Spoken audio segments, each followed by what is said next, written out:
چین 2024 تک دنیا کی سب سے بڑی معیشت کے طور پر امریکہ کو پیچھے چھوڑ سکتا ہے۔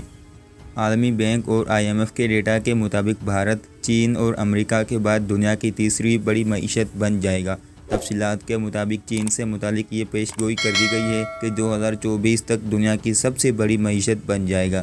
ورلڈ اکنامک فورم کی رپورٹ کے مطابق چین 2024 تک عالمی منظرنامے پر امریکہ کو پیچھے چھوڑتے ہوئے دنیا کی سب سے بڑی معیشت کے طور پر سامنے آ سکتا ہے۔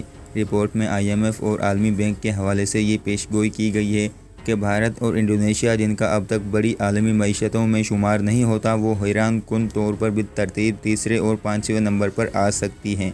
رپورٹ میں کی گئی پیش گوئی کے مطابق 2024 تک GDP کے حساب سے عالمی معیشت پر ایشیائی ممالک کا غلبہ ہوگا۔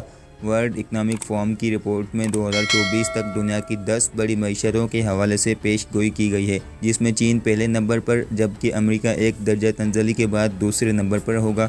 رپورٹ میں پیش گوئی کی گئی ہے کہ بھارت تیسری بڑی معیشت بن کر سامنے آ سکتا ہے۔ چوتھے نمبر پر جاپان کا شمار ہوگا۔ انڈونیشیا سے متعلق بھی پیش گوئی کی گئی ہے۔ یہ اسلامی ممالک بھی پانچویں نمبر پر آ سکتا ہے۔ رپورٹ کے مطابق روس، جرمنی، برازیل، برطانیہ اور فرانس بالترتیب چھٹے، ساتویں، آٹھویں، نویں اور 10ویں نمبر پر ہوں گے۔